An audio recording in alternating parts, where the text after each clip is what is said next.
Good morning, good afternoon, good evening from wherever you're listening to us from. Welcome to another episode of Footprints, a podcast where we tell the stories of our elders and glean the wisdom from their journey. Today, I'm absolutely honored to be sitting with Everjoice Win. And I can't even remember when we met. Do you remember when we met? Yeah, that's ancient history. Anyhow, you're welcome to the Footprints podcast. And Everjoice, I'd like you to take us to way back when. What are your earliest memories of yourself? That's a tough one. I was born in a rural hospital in what was then Southern Rhodesia. And then soon it became Rhodesia, 1965. It's a place called Shurugwi. That's the district. My parents, my father was an agriculturalist, an extension worker. My mom used to be a teacher, but by the time I was born, she had stopped. But like all, people of that time, the men tended to be migrant workers. Yeah. So they would move from place to place. Like my father, in his case, he would be moved from district to district. So most of my upbringing, up until I was maybe 20, 21, I lived with my grandparents. And so those are the people for the longest time Yes. I regarded as my parents. My real biological parents would be these two people that came every Christmas or Easter, bringing me nice things, and I would be happy, of course. But equally, I would have lots of aunts and uncles who were also migrant workers. So, we were never short of visitors. So yeah, my earliest memories are growing up in that village. My grandfather was a herbalist, so I remember drinking a lot of vile medicines. But very, very effective. Right, to give you an example, when COVID came and everybody went crazy over this wild mint, it's called Zumbani in Shon. And my brothers and I sat there, we're like, why are people only discovering Zumbani today? We grew up with this thing, right? And in most of my childhood, I don't remember myself going to a clinic or even to a hospital. Because my grandfather would say, what's wrong with you? Had a headache, gives you a little root, chew on it. You have a flu, boil the guava leaves, you drink them. So I remember a lot of that. I remember my grandmother was from this ethnic group. They're normally referred to in history as the Black Jews. They're called the Lemba or the Remba. And apparently their origin is around Mount Sinai in Yemen. Black people? They're called Black Jews because all of their customs, their traditions are literally the same as Judaism.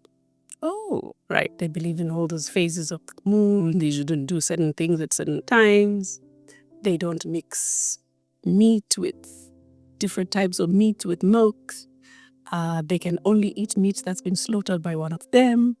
So the one thing I remember is that up until she died, I think I only ever saw my grandmother eating meat. Maybe 10, 12 times. That's because we always had to wait. She had to wait for one of her brothers to come through. yes. Or one of her brother's children. But over the years, numbers were dwindling. Yes. Because people would then have no choices. Or they would end up eating, as they would call it, and become as clean. So my grandmother remained pure Lemba until the end. So I remember all of that and how she used to make us really, really separate her things and utensils and wash them and, help her to observe I suppose in Judaism they call it kosher. So yes, That example. I remember that. I also remember when I started primary school. So I started going to school there. So grade 1 to 4 was in that rural area. I went to the local primary school, St. Francis Mission, an Anglican school. And I remember it used to rain a lot. Mm-hmm. It would rain for days on end, for weeks on end. We had good crops. We had lots of cattle. One of the problems, though, was that when it rained, the river would flood. So between where we lived and the school that we went to was a big river, which we had to cross. So Really? yes. So what would then happen is when it rained like that and the river flooded and burst its banks, we wouldn't go to school. Of course, as kids, we were totally delighted. Yes. Right? I can imagine. I was going to say, you didn't even attempt swimming? Oh no. If I take you to my village today, you'll cry. Yeah. That river is gone. No way. It's not even a trickle. It's just sand. Yeah. But that was our river. I also remember in terms of the water and the rain. So my brother and I lived with my elder brother, not from my mother. So we were a very tight-knit, extended family. And my grandfather was like the controlling patriarch. Okay. So his sons, our fathers, we were not their children. We were his children, right? And so we lived with him, myself and my brother from my uncle who comes after my dad. And then our other siblings were either in Bulawayo with my uncle or with my dad in town or with an aunt. So I was very close to my cousin Bruce, who in my language we call them your brother. We don't mean cousins. So we used to believe for the longest time that fish fell from the sky. How is that? Because when the river flooded and burst its banks, and we were on sort of the flatter area where the river was very high. So when it burst its banks, fish would come, right? And they would be washed ashore. Yes. So literally, we would walk out of my grandmother's yard and say, we're going to get the fish. So, take a big dish, basket, and we would pick the fish. So we grew up thinking that fish fell from the sky. That is very interesting. Wow. So when did you learn that you were wrong about that? Much later. And I still don't want to believe that. Yeah, I know, right? I'm going to, now that you say it, next time something, I'm going to look up. Who knows? There might be fish that fall from the skies. So what did you want to be growing up? What were your aspirations or dreams for yourself? Now remember, this is colonial Rhodesia, huh? Mm. So our horizons, our consciousness was very limited. So you either wanted to be a teacher, which is what you saw, where there were women. Yes. Or you wanted to be a nurse. Yeah. That was, so in grade 1, I wanted to be a teacher. In grade 2, I now wanted to be a nurse. By grade 7, I wanted to be an air hostess. Because now there's also awareness about an aeroplane, even though I never went on one until I was maybe 25. But I wanted to be an air hostess. Yeah. I think those 3. Yeah. Wow. And you pursued none of the 3? No. Otherwise, wow. Well, I did teach for a little while. When I completed my first degree in 1987, I enrolled for a teaching diploma at UZ because you had to do the course. So, but you would come during the holidays. So I had started teaching in a boys' high school in Bulawayo. Hated it. What was that like? What did we hear? I didn't class. I was teaching English and history because those were my main subjects. Yes. I didn't last. Yeah, what did you hate about the teaching experience? The kids were rude. There was a lot of long hours. Yeah. Lots of scripts to mark. But also really, I just felt, no, this is not my thing. So I did an honors now, this time in economic history.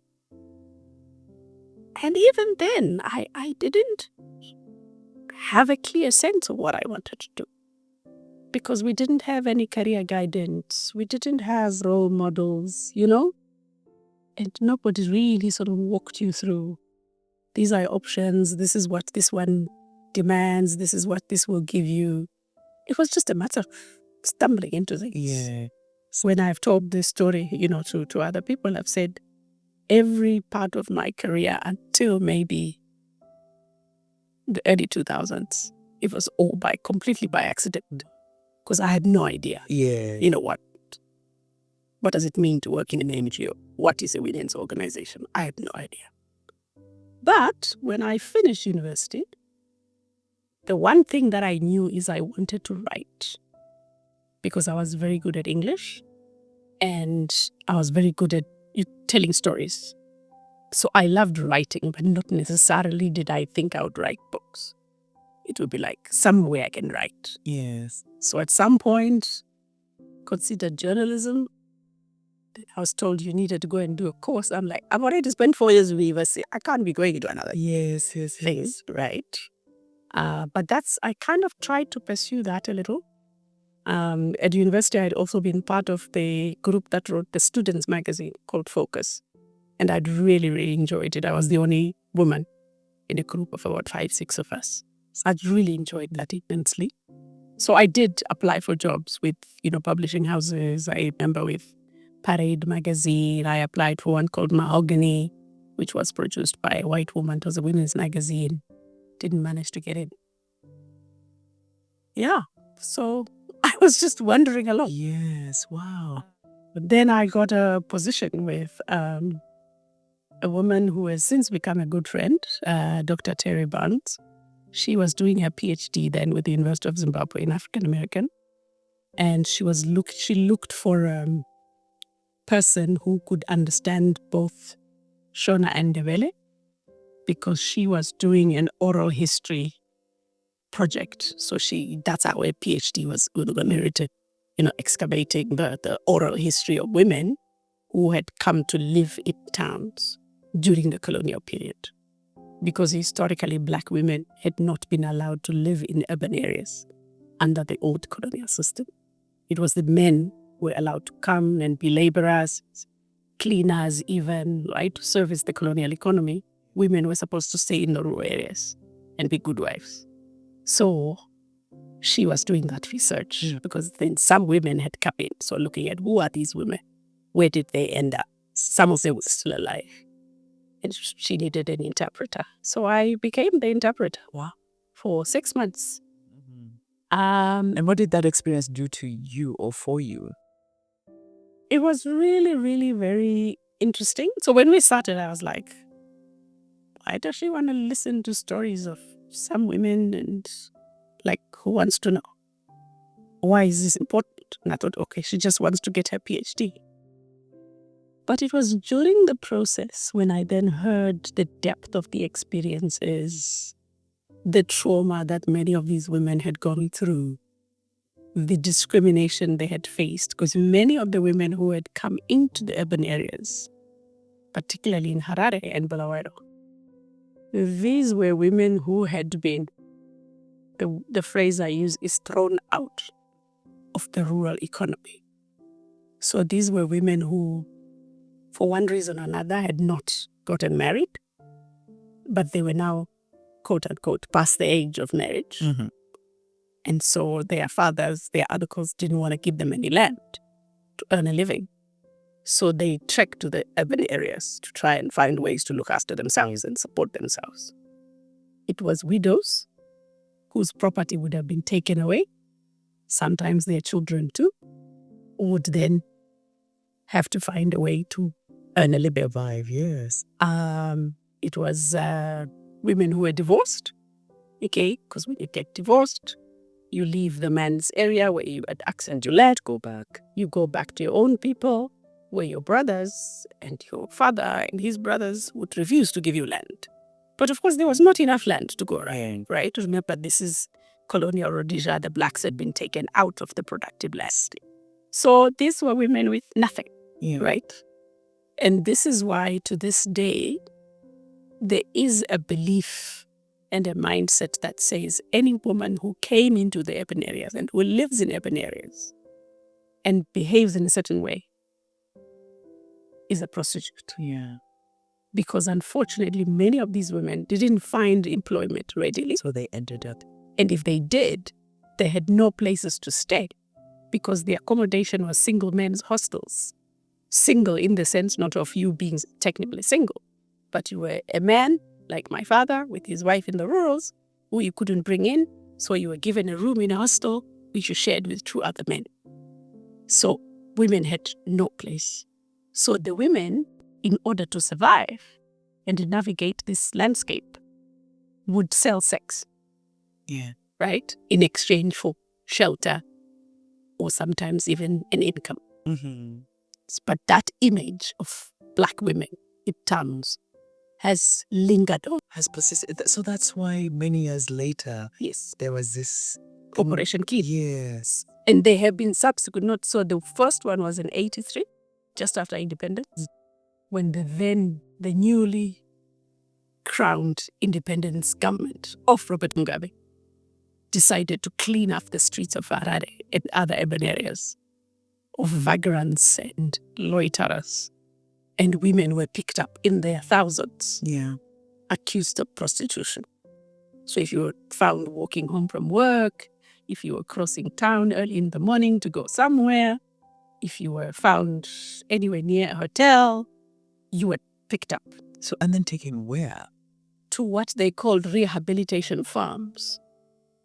Seriously? Where they would keep you there.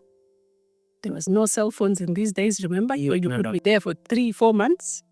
And then the idea was to teach them skills.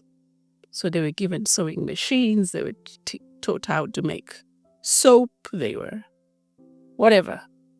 They were taught cooking, right? In order to make them better women who could then be married and take them out of prostitution. Never mind, but many of them were teachers. Many of them were nurses in particular, was the group that was largely impacted. Yeah. So that continues to this day. That's heart-wrenching. Yeah. Hi. So what is your, oh gosh. Yeah, so I worked with Terry on that. And certainly this was the beginning of my awareness of not only the history, but history specifically as experienced by women. Yes. Right? Which I had been completely oblivious to many of us. God is not a topic of conversation. Not at all. And whatever was happening, you would simply consider this as that's the way how things are. Yes. Yeah. Wow. So what is so does that lead you down your foray into women's rights and women's awareness, or was it something else? So as I'm doing this work, after about 6 months, my then boyfriend, who was doing his master's at UZ, then says to me, listen, there's a colleague of mine who's doing a PhD. He introduced me to Terry. So when I was with Terry then, somebody then tells Terry that they're looking for someone to come and help translate articles in a women's magazine and also to give women information on their legal rights, the new legal rights after independence, because there was a lot of new laws, a lot of new policies, which were supposed to benefit women, but women didn't know about it. Yes. So I went in, got interviewed, and I got the job. My first job in the NGO sector, and it was with the Women's Action Group. That organization I was describing formed in 1983 on the back of Operation Cleanup, because they formed it to try and protest and engage the government. And then they had continued, and the organization became formally registered, opened an office, had funding.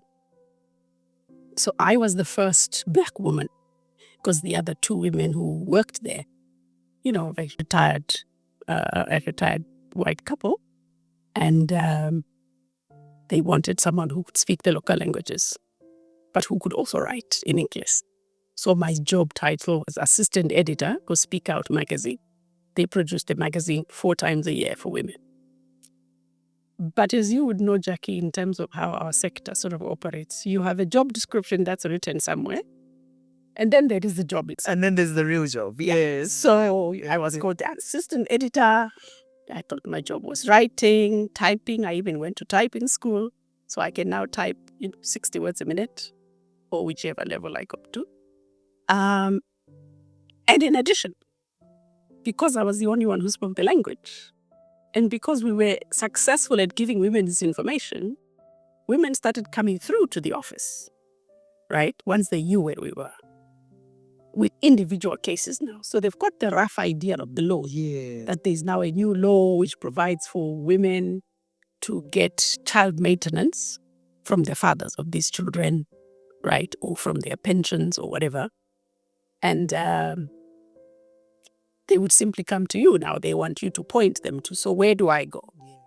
What form do I fill in? Can you help me fill in the form? Right? And so I found myself being the counselor, help desk person. Yes. Jackie. To say I was thrown at the deep end is an understatement. Yeah. Because here I was, this 24-year-old, barely out of my diapers.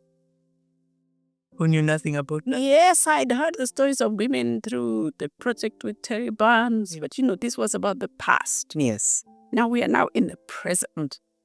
These women are having problems here right now. Yes. I'm hearing stories of violence, domestic. I'm hearing cases of rape. In all sorts of places, I am hearing stories of child rape by their own fathers and uncles and whoever. I am hearing stories of neglect, so hence the child maintenance issue was quite a big need then. And I would simply sit there and start crying with these women, because then they would start crying and then I would start crying. Yes. And half the time, I just didn't know what to say. Thankfully, we had women lawyers as part of the WAG network, so I would then pick up the phone, call Amy, who was, at UZ, call Mary, who was at UZ, right? Call Elizabeth, who is in the magistrate's court, stuff like that.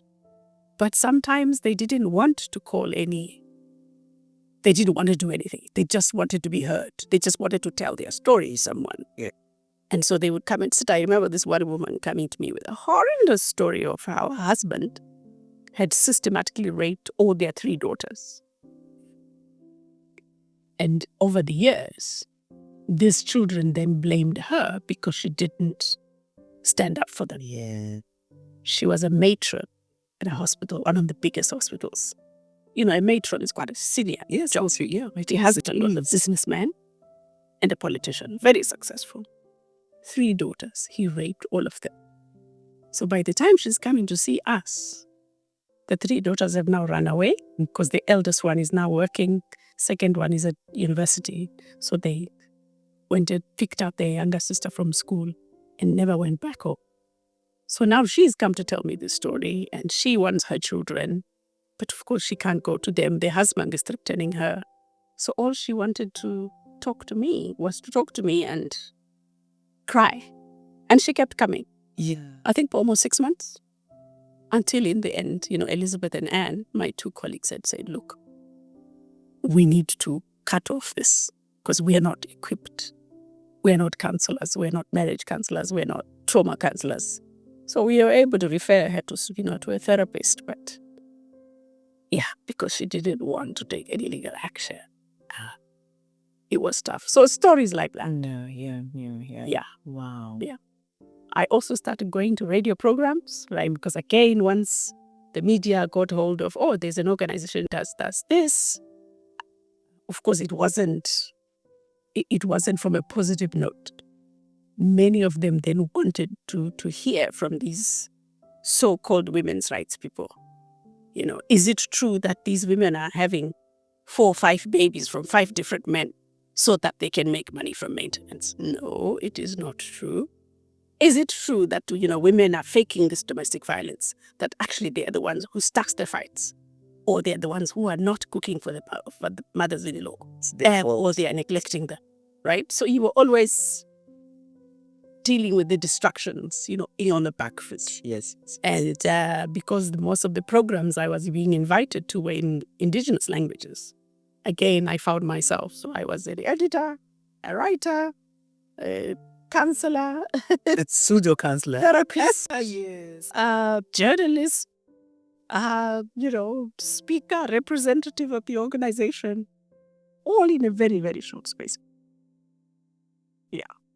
And then how does your take us quickly then through your where do you go from there? So yeah, I spent 5 years in the organization, about 5. And it was really a rewarding experience, I must say. Despite all of those challenges, I think it is the place that I was nurtured. I was then able to find older women, more experienced women, women in different professions, and that could guide me and explain things to me, and I could learn from. And I got to understand, what is this women's rights thing? Why is it important? What are the different ways that women are discriminated, oppressed, violated? What are the remedies that are available, but also where are the gaps? So what do we need to ask for from government? What do we need to ask for from local government, right? What do we do to change mindsets? So it was really at WAG that I'm really grateful that I was given that foundation. Yes. As much as I was complaining about being everything on every face, I actually find over the years that is what has given me a lot of the skills and the profile that I ended up having, right? So I didn't go in there and say, this is my job description. And this is all I'm going to do. And this is all I'm going to do. And I'm going to stay in this zone. Yes. And I think, again, I'm really grateful for the opportunities that afforded me, the connections that it gave me. It was there that I was starting now to go outside the country. So it was with WAG that I first traveled to Nairobi for a conference organized, but that was my first trip, organized by the Society for International Development. I had no idea what international development is. And I remember that's where I met Irungu Hotel. Yes. And we got to know each other. There, 1991, I remember I was. And that's where, again, in 91, I was able to go to Rutgers, to the Center for Women's Global Leadership. And that first leadership institute focused on violence against women as a violation of human rights. And that's where we conceptualized, the 24 of us who were gathered, the 16 days of activism. No way. You're at the beginning. There were 3 of us from Africa, myself, Pat Mahmood, who I recently got reconnected with. She's a judge in Nigeria. And Felicity Sakala from Zambia, who unfortunately I completely lost track of. And I can't find anybody to find her. She was working with the YWCA. And then we had different women from different countries. Colombia, Haiti, Dominican Republic, Fiji. That's where I first met a Palestinian woman. So how 16 days? Why 16 days? And what was the essence of it when you guys were dreaming it? So the idea was that we needed something that would keep us connected, first and foremost. So let's do something every year at the same time across our 24 countries. That was the initial thinking, right? So we said, okay, to be on violence against women, definitely. So we can decide this year we focus on domestic, next year we focus on rape, next year we focus on workplace, right? However, as we continued talking, we then realized that there were important dates, in the women's calendar. So, there's Women's Day, which is very well known. But we thought, look, Women's Day is always then very crowded. And in many places now, governments were beginning to run it. Yes. So we didn't quite feel that's a space where we can, carve out a profile or something like that. So, debated, ideas were tossed around. And then eventually the idea was, look, we don't just want to connect on one day. We want to connect in a very concentrated period of time, a number of days. Then it just ended up being 16. Talking about all types of violence against women. Yes, we can have a common theme, but let, people domesticate it in their own countries and do what they can.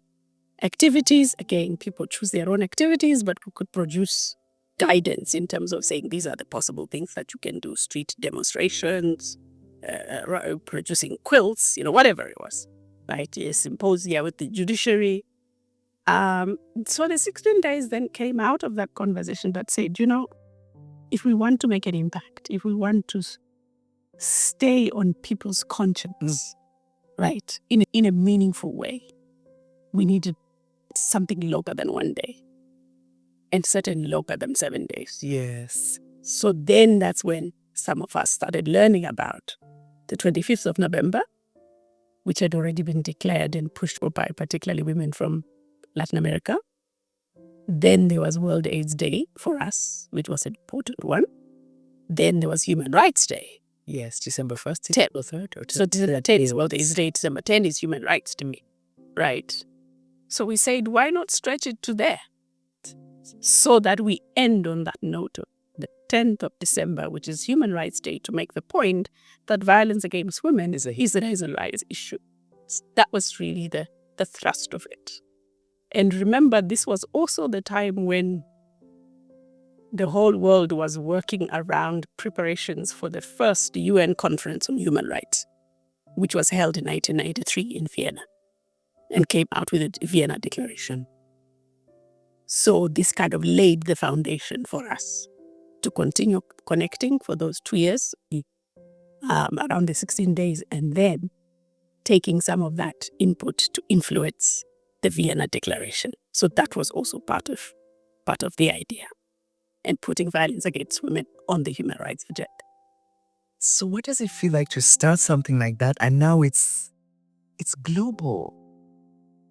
What goes on in your mind and heart? I must be honest and say it has taken me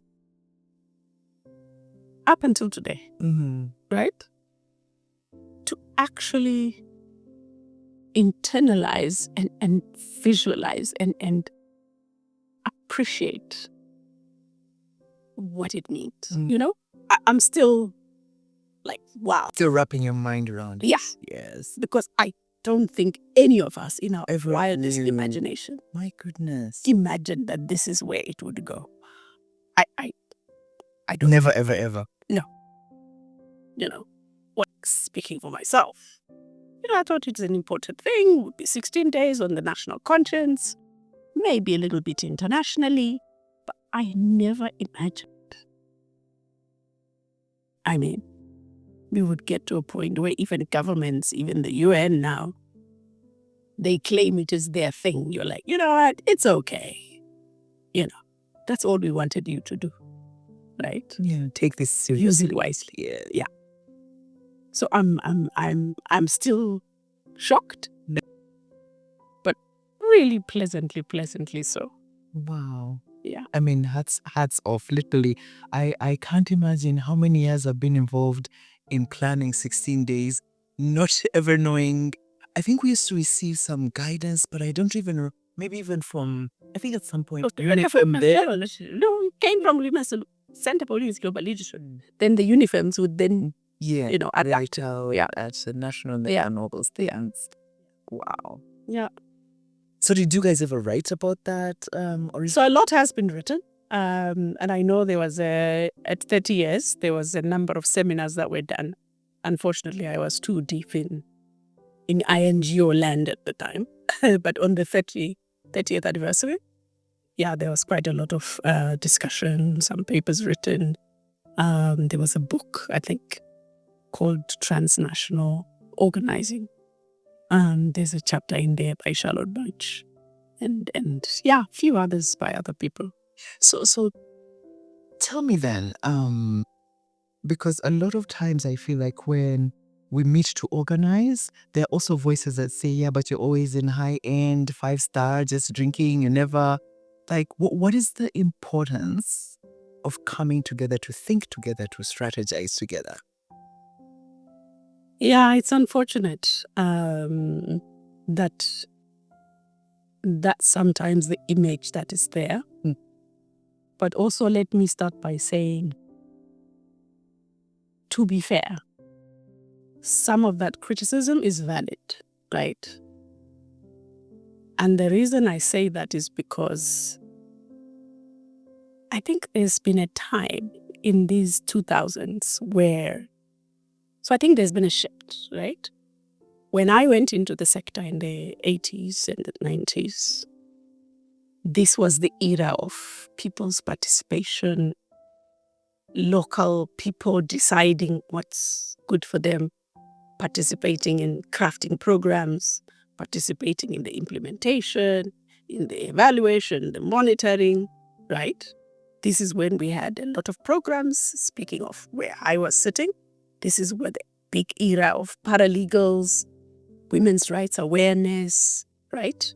And you would do it in these participatory ways, popular education, feminist popular education.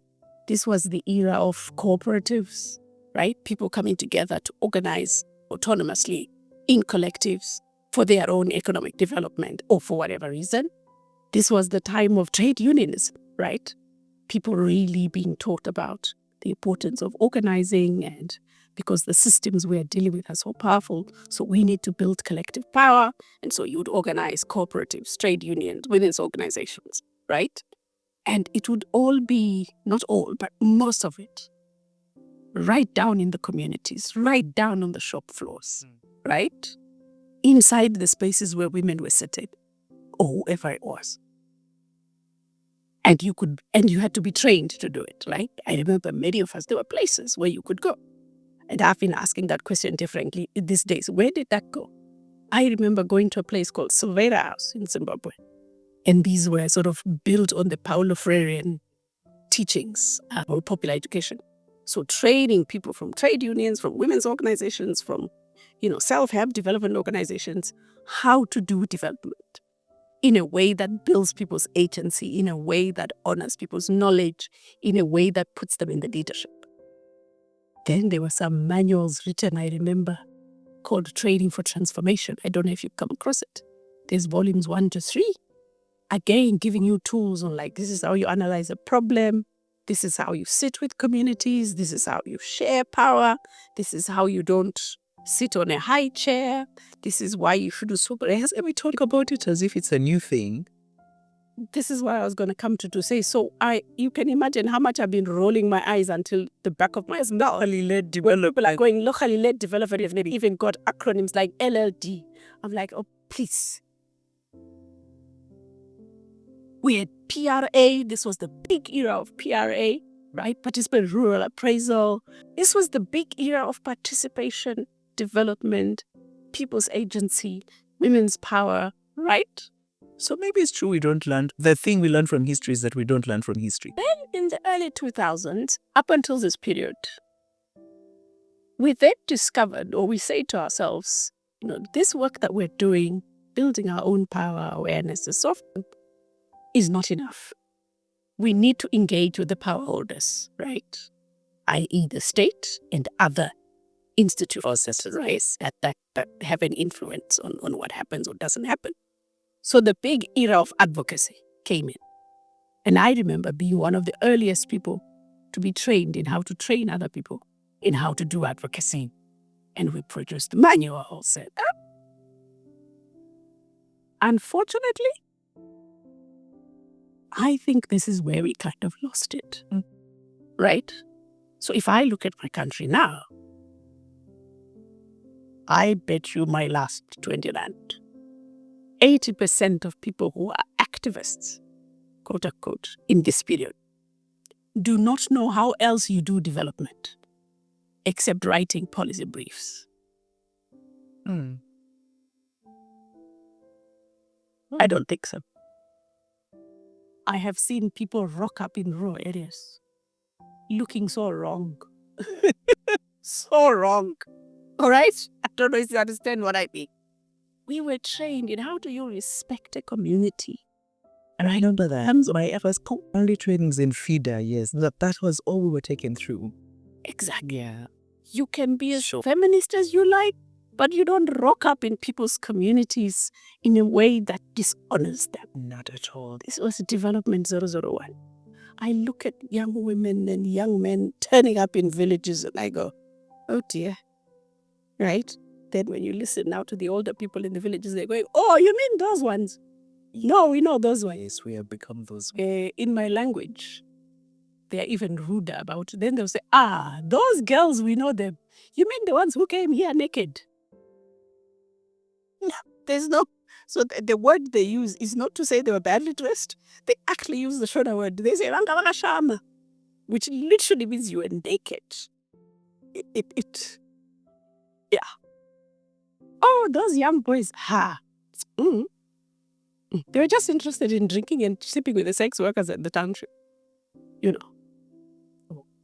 These are things where you would be taught about this and how to do it. I don't know where people go in 2024 and who's doing it? raising people's consciousness. Which is why I suppose this locally development Is now things like that the new... is our faith. And some of us probably should dust off our CVs and become locally led trainers. Because, we feel like we've been there before, but clearly it didn't quite go far enough. Yeah.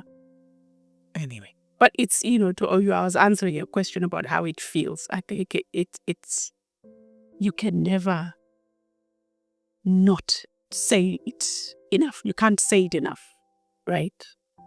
The power of just one small idea to grow into something bigger when you build a collective around it. I think for me, that's been the biggest lesson throughout my career. And the word collectives, you'll see me using it a lot. Because we are not going to make change happen as simple individuals. Yeah. So what collectives are you part of right now in this season of your life? Oh, unfortunately, I've spent the last 3 years kind of disengaged, but not by design. But, I continue to engage in places that I can. I've sat on boards of women's organizations or even some NGOs. I am part of the African Feminist Forum, the organizing part as well as, participating. I continue to go to the AWID Forum. I've been part of... Are you coming to this? As part of... I don't have a funder, so I'm looking for someone to take me there. I'm dying to go. Because I really haven't been for a long time, since 2016. So I really, really need to go, to reconnect. We went to Beijing, right? You can't underestimate what those things did to us, but for us. Yeah. Yeah. Wow. When you think of your arc of leadership, what is one thing you celebrate and what is your one oh shit moment that you remember? 16 days of activism will remain my proudest moment, I think. Well, I have many proud moments. I think equally the work we did in Women's Action Group, right? Where we continued to hold the line in a context that was becoming very, very hostile, right? So as much as I said women were hearing about these laws and they would come and they would immediately want to use them and take advantage, the backlash immediately started. But we continued, right? And I'm happy to say, particularly around some of the laws that came, you look at the way women understood the law on maintenance of children. That is one thing I'm thoroughly pleased about. Women would have given up and said, if they see us as prostitutes, then they say we are diddling them out of their money. Then it's so difficult. Women didn't give up. And we continue to share information, formally, informally. As just showing you the power of information on knowledge, but also having support systems, right, through women's organizations. I am also proud of the work that the team that I led in ActionAid did over a period of 11 years, right? When we came into an INGO, where many of us had never heard of what an INGO does, but we learned. Learned on the job, eh? On the job, yes. Right? A space that was beginning to be sensitive about gender issues, but wasn't quite committed and didn't quite know where to begin, to be fair. So we were brought in to okay, so tell us what to do. And we did. So I'm really, really proud and to owe that success with the team that I worked with, both at the global level, but also inside each one of the countries of the 45. You would then have a women's rights coordinator, right? Which is where I met my current network as well. Many of them. And again, it's only after I left for 3 years and then came back in a different role. It's only after I came back that when I was, wow, right? This is what it means to be a feminist in a space, to be deliberate and intentional about your political project, to build collective power inside the organization, as well as connecting with women's movements on the outside to make change happen. I think that's one of my other very proud moments. There were lots of failures, but I think we managed to push this INGO to be a better version of itself, amongst many others. Yeah. Yeah. So as we can begin to wind down our conversation, what do you wish to tell the young women now that are doing this work, that are probably, fresh out of college just like you were then? Yeah. There is enough room in the sky for all birds to fly without colliding. That's my first message. Yes. Older women, younger women, queer women, gay people, and everyone in between. There is enough room for us to fly without colliding. Right? Yeah. However, equally, it's even more important for us to recognize the collective power that we have if we decide to mobilize and marshal it strategically. Because the forces we are dealing with may seem to be disparate and in different corners of the world, but actually they are united. They work together consistently to find ways of keeping us where we are.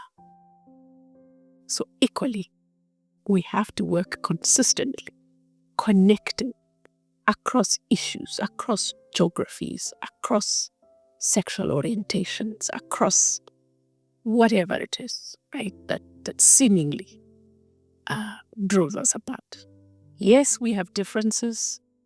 I'm not saying we should unite and work together even when you're fundamental. I think when you have differences or disagreements which are based on values, principles, right, and visions of transformation. If it's of those 3 elements and it is so fundamental that you're like, you know what, we live on different planets, right? Then I'm fine with that.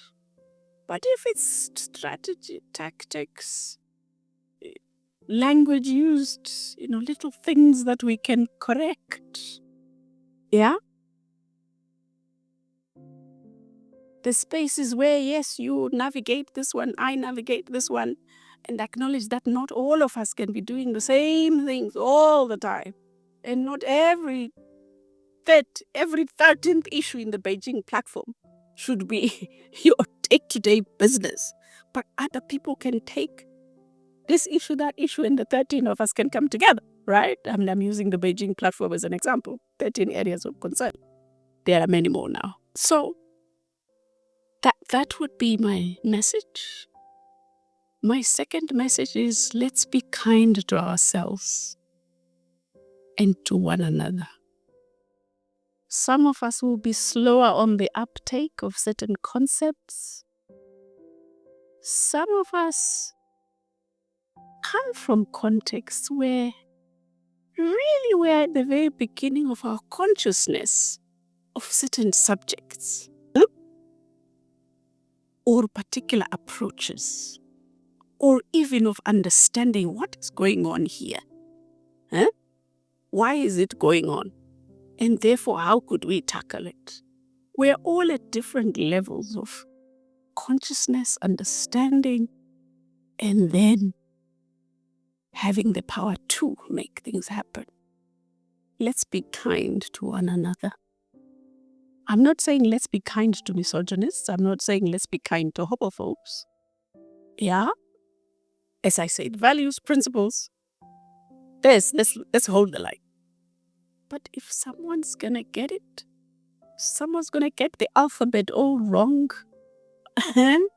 If someone is gonna spell women with an E and not an X, if I am going to, at first bat, misgender somebody because I hadn't quite known, right? Exactly. Let's be kind. This cancel culture, this culture of consistently calling each other out and not being kind, right?